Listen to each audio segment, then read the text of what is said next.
Welcome to my podcast. Talk about everything and all about nothing. My name is Dana Leggett, and here tonight I have a guest. I know y'all heard me talk about my friend Tiffany when I was at my friend Tiffany, my friend Tiff.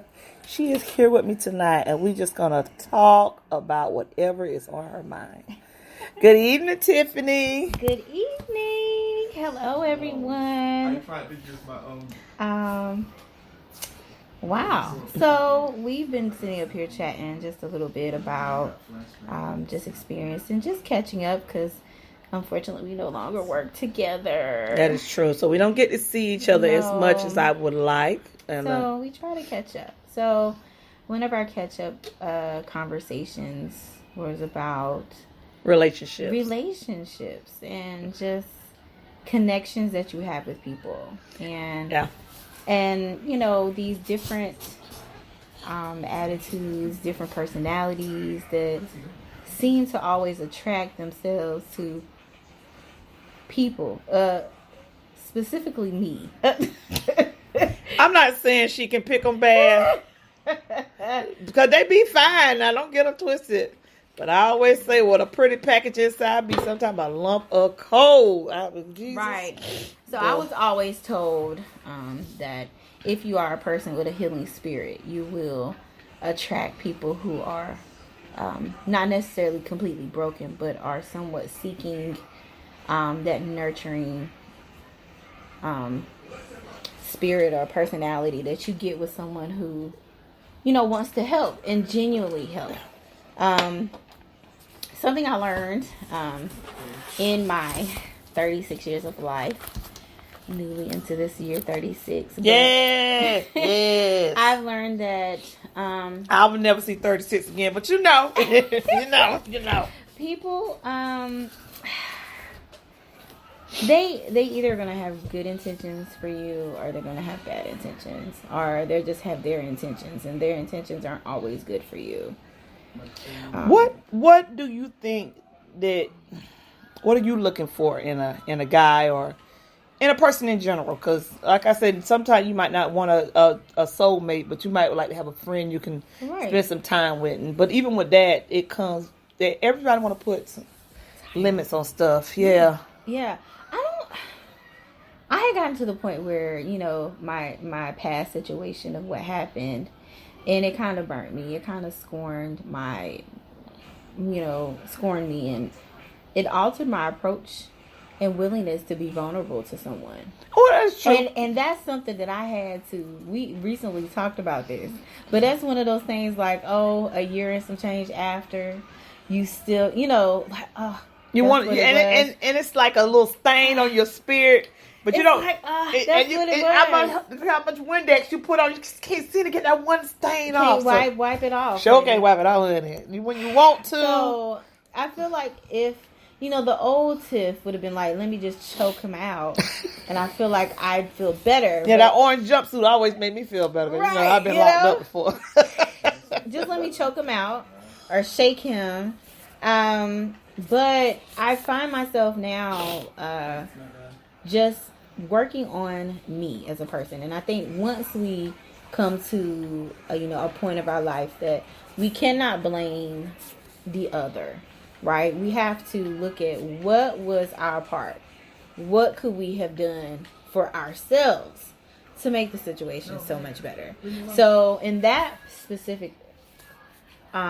particular specific situation, that what I allowed and what I did not voice was what made the outcome be as if it was what it was. That's understandable, because I don't. Tiff always say I'm not a big "I told you so" person, which I'm not. I'm never going to be. I'm not going to tell nobody. But she did. She warned me. She said, "Tiff, I don't feel like he's for you. I don't feel like this person is this. I don't feel like he's doing that for you." And this, yes, he has this together, he has that together, but I just don't feel like this and that and the third. So I was the type of person, like, for one, I went against my rule of talking to someone I work with. Yes, that was rule number one. Was broken, right? So I went against my natural, better judgment of actually talking to this person. Now, I am not the type of person who allows people in easily either. So this was a brother who, you know, he worked on that yard for a year. I mean, before he could even get in the door, honey. Like I remember once we exchanged numbers, and I talked to him one time, and I never talked to him again until I saw him at work. And so he was like, okay, in my mind, he was like, okay, I got to come at her a different way because she's not what I'm used to dealing with. She's not the average girl. She's not the average female on my job that they'll fall at their feet, and she wasn't that. Tiffany's just not that type of person. And like he when he approached her, he realized, oh hell, this is a grown woman. I'm like, and don't get me wrong, when I feel like you 18 and older, you feel like you are an adult, but that don't make you grown. Mm-mm. And like I said, I know some women in their 40s and they still ain't grown women. They getting their feet wet and they're gonna make all the mistakes. But she knew what she was doing. She had been celibate for a long time, and she had been doing her thing. And like I said, and like I said, he rode that horse till it was a pow. I'm gonna kill this one. I'm gonna get her. I mean, because he's not an ugly man. No means. He's a very attractive man. So it did not help that I was already physically attracted to what I saw. Right? Like, he was a nice looking man, the way he carried himself at work. But when I got to know him, he is definitely not like that in a home setting. He's more laid back and a routine person than people care to think. And that's exactly what he is. He's a routine person. So come to find out, I saw that. Yes, he's a very routine. Like, if whoever he ends up or whoever stay with him and stay married to him, or whoever he decides to be with, they're gonna have to be okay with a routine because he's a routine person. He gonna do the same old. Same thing.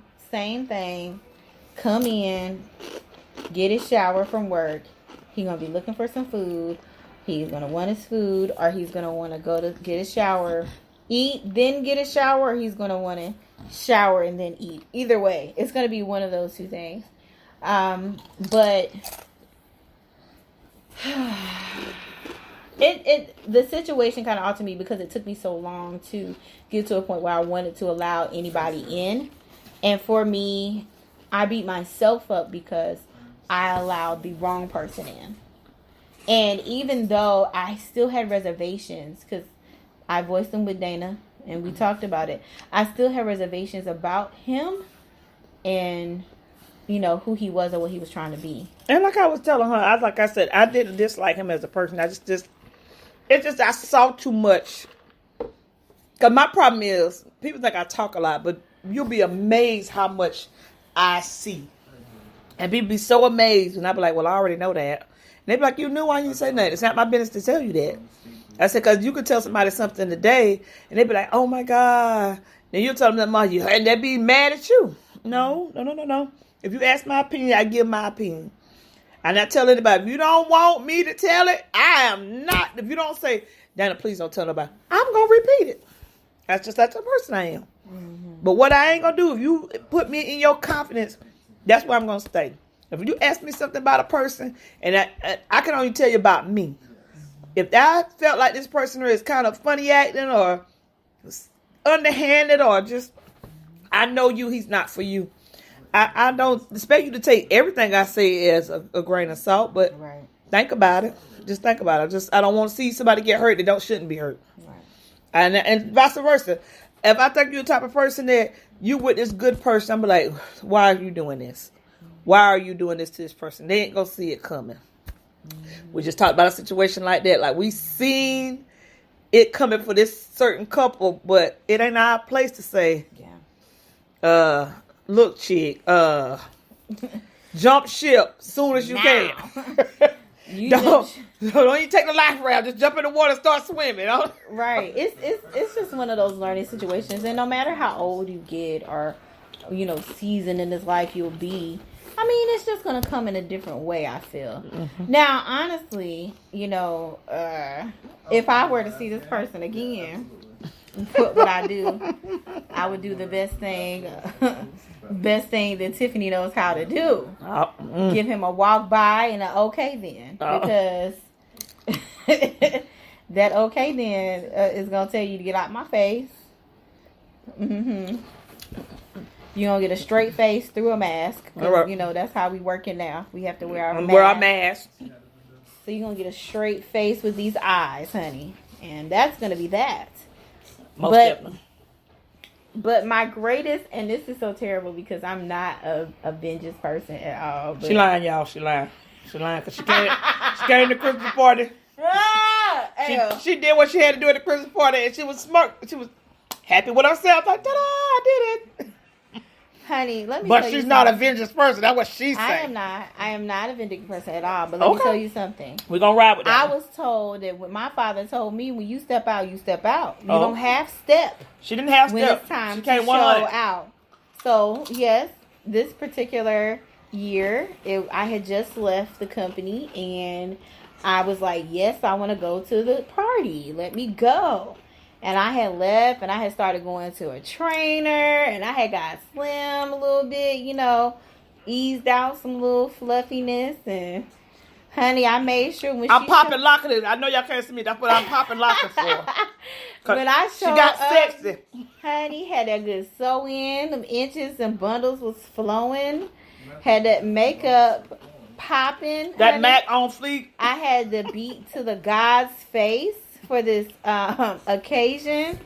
Had them good seasonal red pumps ready. Them seasonable red. Come on. Came through and greeted everybody with the perfect smile. All right. Because you know she holding that black on black on black. And then she light skin. So, you know.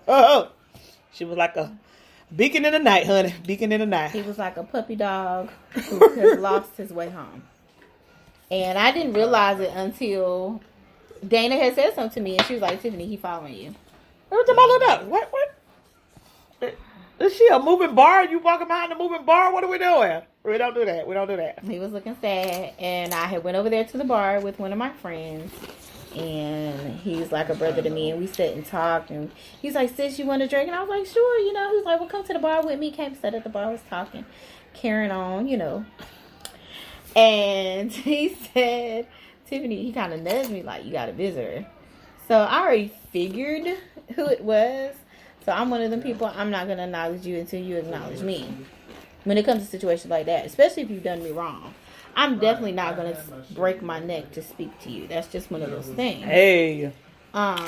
So he leaned over, looked, and he was like, Tip. And I was like, you know, flip that them good bundles back. Like, hey, how you doing?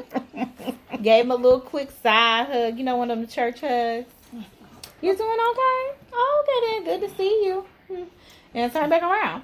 And then my brother proceeds to tell me, Tiffany, he stood there for like 3 to 4 minutes trying to figure out if it was you. And he was like, he knew it was you. That's why he stood there. I said, what he standing there for?